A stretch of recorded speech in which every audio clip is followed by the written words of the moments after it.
Thank you very much. I actually had planned, unusually, to try to keep to time in what I thought was a packed session. And this, I should just note that I will welcome discussion afterwards. This is a paper that I could have packed with music examples, but most of them are of the sort that if you just Google something and put something into YouTube, you would have the necessary illustration for what I'm going to say. So, thanks to modern technology, people around the world have unprecedented, immediate, and often free access to historical and living traditions of Orthodox liturgical music. Anyone with an internet-enabled device can range widely across a large and ever-growing number of audiovisual recordings, instructional manuals, and if they are so inclined, scholarly studies, not only of Byzantine chanting and Russian choral music, the two big blockbuster traditions, but also a host of lesser-known repertories with varied permutations of language and musical styles, including Georgian polyphony, Galician prostopinia, Serbian payania, Greek-American choral settings with organ accompaniment, and a diverse set of regional adaptations of Byzantine chant that one finds in what used to be the empire's western periphery, across an arc from Sicily to Transylvania. Yet substantive reflection on how the music of Orthodox worship relates to its historical, social, and theological context, to say nothing of the development of an Orthodox theology of music, has lagged far behind its practical application for public worship and private devotion.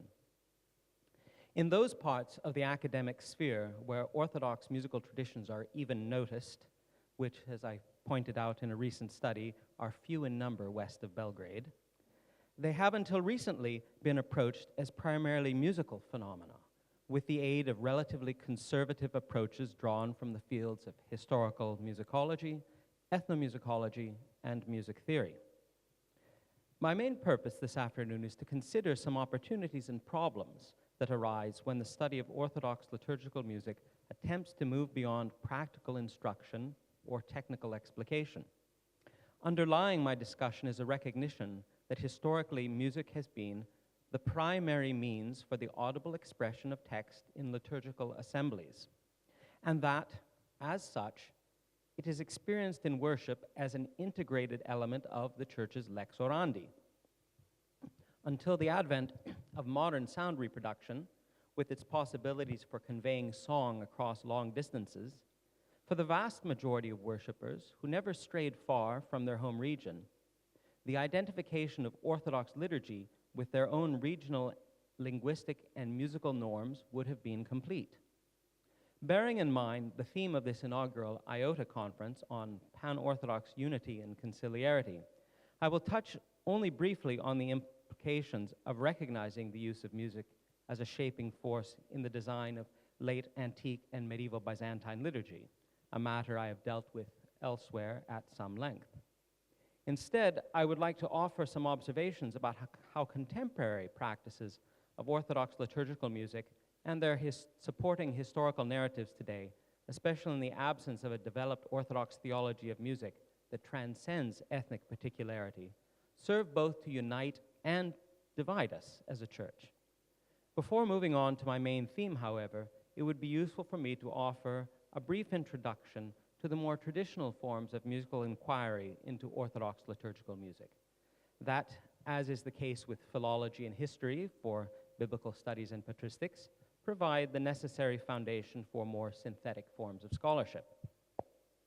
What Joseph Kerman in the 1980s derided as old-fashioned positivist scholarship, a substantial amount of which has seemed impenetrable to non-specialists, and of course this is the sort of death knell for any musicologist invited to address a Congress of Byzantine Studies or something, and then what they do is they launch into technical musical terminology. That it's not only necessary but vital, these techniques, for addressing issues relating to the meaning and theology of Orthodox liturgy. Examples of such approaches include life and works studies of composers, essays in musical philology, analyses of particular works or genres, technical studies of notation and modal systems, and the analytic transcription of orally transmitted repertories. For much of the 20th century, however, inquiry into Orthodox traditions of liturgical singing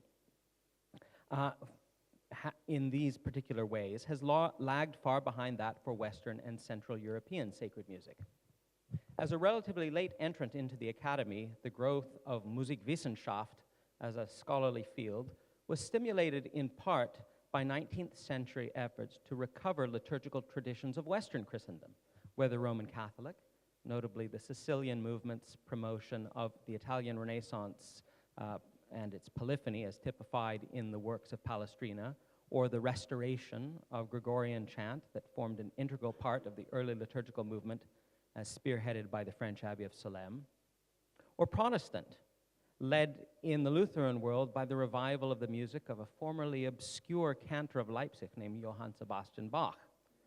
or in the Anglican one by Anglo-Catholics who mined the pre-, inter-, and post-Reformation repertories of the British Isles, from Sarum chant to the Tudor polyphony of Thomas Tallis and William Byrd. These were soon accompanied by parallel efforts in the Orthodox world, concentrated in Imperial Russia and late Ottoman Constantinople, that were essentially halted by the disruptions that followed the onset of the First World War, respectively the Bolshevik takeover and the elimination of Christian populations for most of Asia Minor. Development of the field was further limited after the Second World War by the installation of communist regimes in Eastern Europe that to varying degrees circumscribed, or in the case of Albania, eliminated, the study and performance of Orthodox liturgical music. Even in Greece, economic underdevelopment and political instability prevented until after the country's accession to what was then the European Community, the establishment of the infrastructure for advanced musical study and performance. Only then did music departments in Greek universities and the long-planned Athens concert hall, the Megaromusikis, begin to operate, developments that coincided with the revival of monasticism on Mount Athos and elsewhere in Greece, among which a number of communities emerged as leading centers of musical and liturgical revival. Particularly prominent among them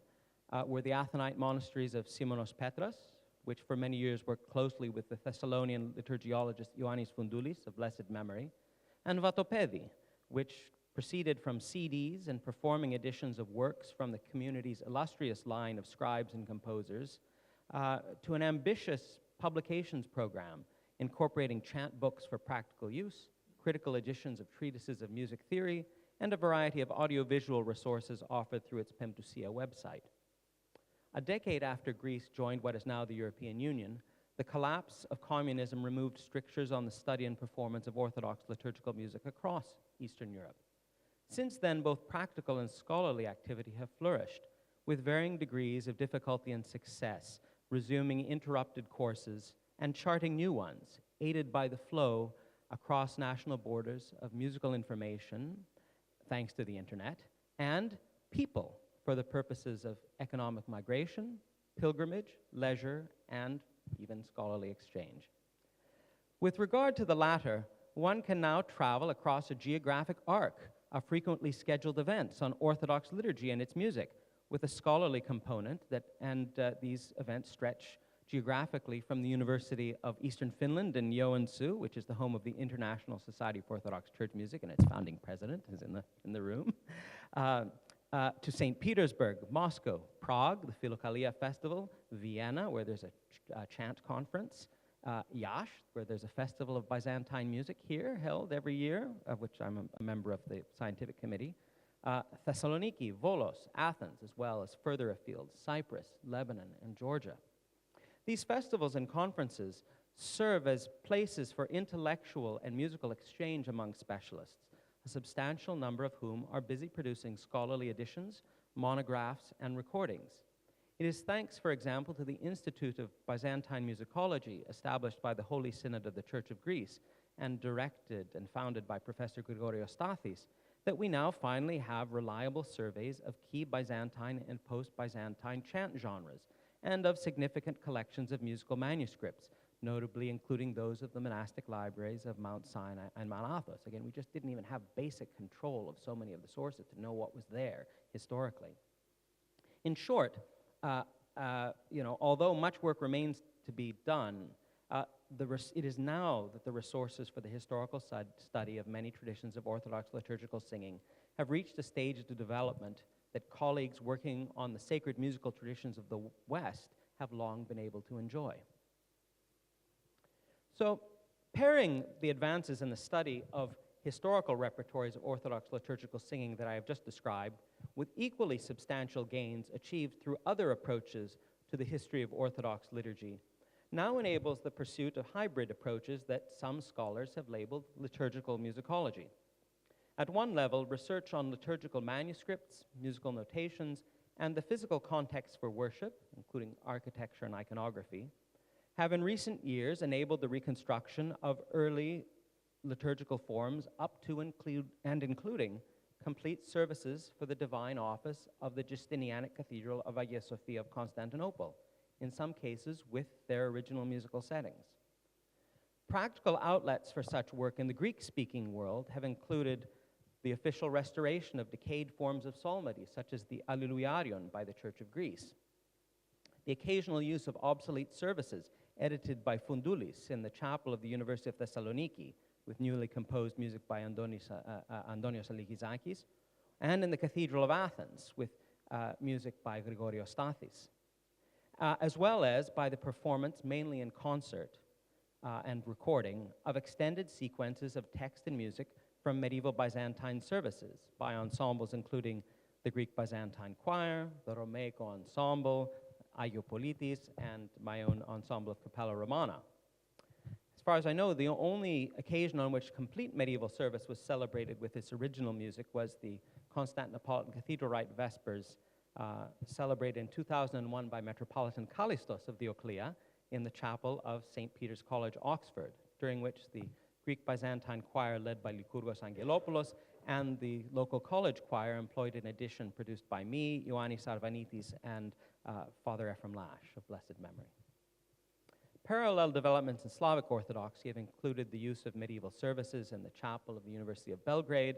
and performances by the vocal ensemble Sirin of the extended Russian version of the quasi-dramatic Akuluthia tis Kaminous service of the furnace, variants of the Greek original of that late Byzantine cathedral service for the Sunday before Christmas, which is the subject of a recent monograph by Andrew White, have been performed by the Greek Byzantine choir in Capella Romana. Now, reconstruction and restoration of texts and their music have also provided opportunities for scholarly reflection on how meaning was embodied in Orthodox worship as it was conducted in particular times and places. Practical experience of these reconstructed forms as embodied through often considerable stretches of time by living celebrants, although it can never claim to duplicate the perceptions of worshipers who lived hundreds of years ago, let alone some of the finer points of interpreting ancient musical notations, nevertheless can be instructive regarding how sound and the physical exertions of human bodies contributed, along with texts, iconography, and architecture, to the formation of symbolic matrices interpreted theologically in medieval times by liturgical commentators such as Patriarch Germanos or Simeon of Thessaloniki. Expressions of such approaches in scholarly literature may be found in the writings of researchers currently engaged in projects on the acoustics of the Constantinopolitan Hagia Sophia, that's the Icon of Sounds project at Stanford, led by Bisera Pencheva, in which I, among others, have been involved, and one on the churches of Thessaloniki, led by Sharon Gerstel, in which Spiridon Andonopoulos has played a leading role from the musical side. The past 2 decades have witnessed, in the field of ethnomusicology, the emergence of comparable forms of thick description of musical practice and its meaning in contemporary orthodoxy. Prior to this, engagement with living Orthodox musical traditions by researchers representing a discipline that was originally called comparative musicology, Vergleichende Musikwissenschaft, was, especially here in Eastern Europe, strongly allied to nationalist programs, a folk song collection, and largely consisted of transcriptions of oral repertories, whether for the purposes of comparative study, as in the case of recordings of Orthodox chanting by Robert Lachmann, conducted in Mandatory Palestine, or codification for practical use, Stepan Makranec in Serbia, and publications representing regional traditions of the Transylvanian and Banat regions of Romania would fall into this category. Notable representations of this recent ethnographic turn are works by Tore Lind, whose monograph, The Pastness of the Present, looks most closely at the monks of Vatopedi Monastery and the meaning of their efforts to cultivate what they call the flowering anthisi of Byzantine chanting on the Holy Mountain. And also Jeffers Engelhardt, who explores understandings of relationships between orthodoxy, musical orthopraxy, and national identity in post-Soviet Estonia in a series of studies culminating in his monograph, Singing the Right Way, Orthodox Christians and Secular Enchantment in Estonia. While Engelhardt has since moved on to consider the devotional use of recordings in Thessaloniki, one should also note comparable studies of non-Chalcedonian singing by Kay Shelame and Peter Jeffrey on the Ethiopian tradition, and Tala Jarjur on the Syrian Orthodox tradition.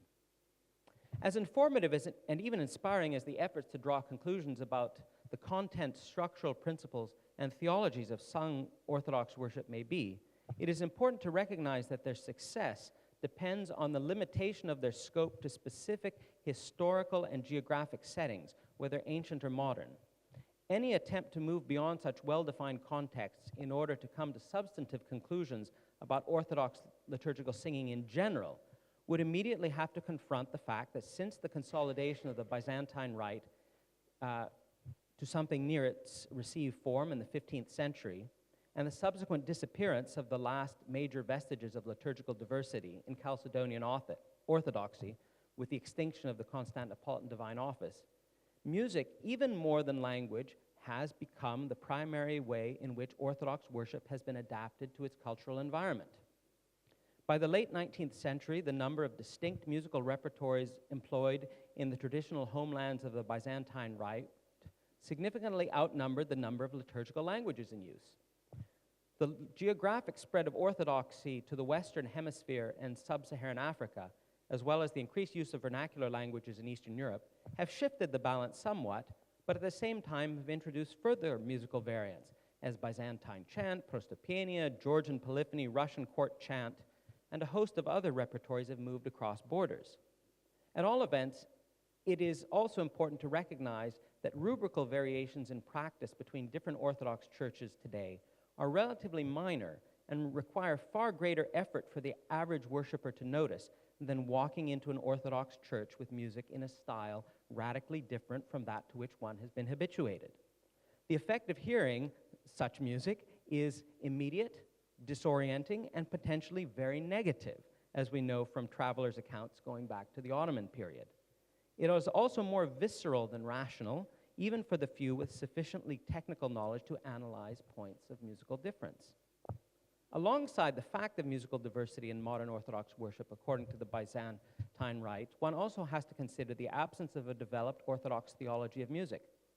Late antiquity and Byzantium were certainly not without disagreements over music, as Professor Freushov, for example, has described in his detailed account of debates over the utility of melodically attractive singing found in ascetic writings of the 6th and 7th centuries. Nevertheless, even amidst the late medieval disputes over hesychasm, the Byzantine Church continued to accommodate a diversity of opinion and practice over music without triggering a conflict comparable to iconoclasm that would have forced the formulation of a complementary theology of music. Instead, when Byzantine churchmen as late as St. Gregory Palamas referred to music, they tended to ground their thought in the philosophical, scientific, and cosmological views of music's ethical power, traceable to Plato and Aristotle, and codified in late antiquity by such writers as Aristides Quintilianus. Having been absorbed into early Christian ascetic literature by writers such as Evagrius, these notions were refreshed by the persistence of music within the Byzantine quadrivium, which is why we have writings on ancient Greek music theory attributed to Michael Psellos. A neo-patristic Orthodox theology of music, should such a thing be desired,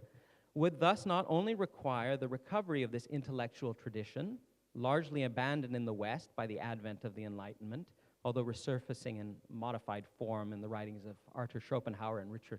Wagner, and all the way through Arnold Schoenberg, But also, one would presumably need to take account of differences of musical form, style, and structure between the repertories of late antiquity and today. One way that some patristic-minded Greek writers have avoided the necessity of the latter is by following the practice, evident since the early 19th century in traditionalist writings about Byzantine chant, of collapsing the historical distance between the medieval and received repertories of Byzantine singing, assuming that since the liturgical texts in medieval Greek used in services today must be accompanied by their original melodies, or at least are set in a melodic idiom that makes them stylistically congruent with their forebears. Other authorities on Orthodox church music have simply avoided dealing with the ontology of music underlying patristic writings. In their place, even such a revered figure as Johann von Gardner, the scholar of Russian, emigre scholar of Russian church music, could write, quote, "Herein, it seems, lies the reason why the musical element is admitted into Orthodox liturgy, only in conjunction with the word. Either the musical sounds give emotional coloration to the logically concrete contents of the musical texts, or the musical expression arises as an emotional reaction expressed by the words," end quote. Without denying that words do indeed act to regulate meaning in texted vocal music, it is safe to say that anyone who has paid the least attention to the philosophy of music, let alone biblical criticism or literary theory, could easily refute these arguments with their naive faith in the absolute meanings of texts and their simplistic reiteration of post-Cartesian concepts of music and the emotions. Gardner, at least, had some residual respect for music as an art, unlike those today who reduce the status of all music to the commercial category of entertainment. Another problem facing anyone wishing to make general statements about Orthodox music and its theology stems from the diversity of its forms of expression that I have already mentioned, namely how to account for the historical development in a church that prides itself on fidelity to the faith of the fathers and takes a dim view of Newmanesque notions of the development of doctrine. Should some changes such as the introduction of complex forms of notated polyphony be viewed as technological developments, comparable to the replacement of candles and oil lamps with electrical illumination? Or should, as some advocates of received chant traditions believe, they be viewed as heretical innovations? What is the purpose and meaning of musical enculturation, and what are its limits?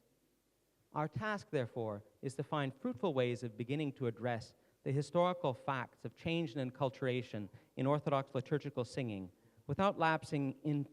either into complete relativism or narratives of purity versus corruption, which we find in so much confessional literature. Thank you.